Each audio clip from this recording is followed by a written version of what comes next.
Well, John recently gave us a tour of his incredibly cool Nashville home. He calls it the house that music built. You guys want to see this? Check this out. What's up, guys? Come on into my house. Mount Richmore, right this way.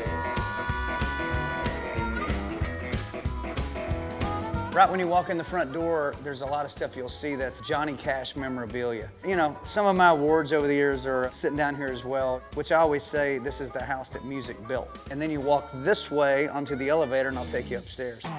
So this is the elevator, and just some of the most incredible people ever. Tom Petty, Merle Haggard. I mean, just like these crazy nights and fun that we've had are all kind of encapsulated on this elevator. It's both sides of the walls, but there is one picture that I'm missing. I'm hoping, since I'm now officially gonna be on the show, I can get a picture of Ben and Kellie with me and put it on the elevator. We can put it right here. Boom, right on top. Hook me up, Kellie, come on. Follow me, 3rd floor. If you look around this room, there's a full stage, sound, lights, and then when you look out the windows, you see Music City. To me, as a country singer and songwriter, there's nothing more inspiring than Music City. The next big superstar is down there, the next greatest songwriter is down there right now. And every day I see that town, you just know how much music is coming out of there. And then you come back over here and you got your whole bar. I generally like to write songs at the bar. One song I wrote there in the last couple years, it's called Look at You for Big and Rich. Wrote that at the corner. And we always keep a big stash of Redneck Riviera American blended whiskey as well, just in case our friends come over. After you drink a little Redneck Riviera whiskey, if it hits you right, which it probably will, you wind up sometimes swinging from these chandeliers. See, I hooked them up so you could actually swing them.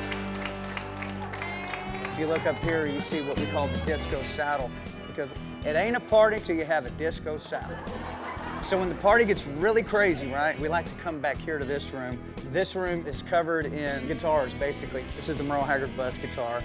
This was a pencil sketch from Johnny Cash called Bird Out of Prison. George Jones's saddle is sitting back there. It says the possum. Everywhere you look in here is hopefully something inspiring to folks.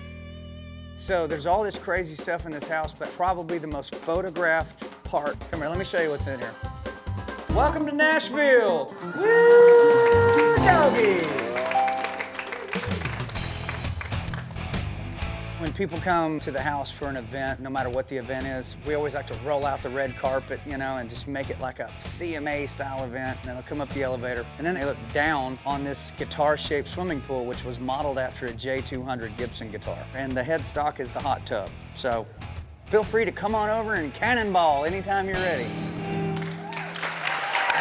Wow. It's amazing. Yeah. Ben wants that saddle.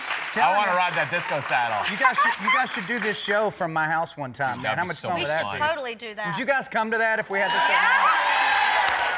That would be a party. Growing up, did you ever think you'd have a guitar-shaped pool and a Oh, of honky-tonk course. in your house? No, I mean, I grew up in Amarillo, Texas, up in the Panhandle, and we had a nice double wide, you know, but nothing fancy. You know, my dad, 4 kids. My dad's a preacher and worked a bunch of extra jobs, and you know, I think in music, my biggest goal was I want to play on the Grand Ole Opry. Right. Yeah. And then that happened at an early age with the band Lone Star.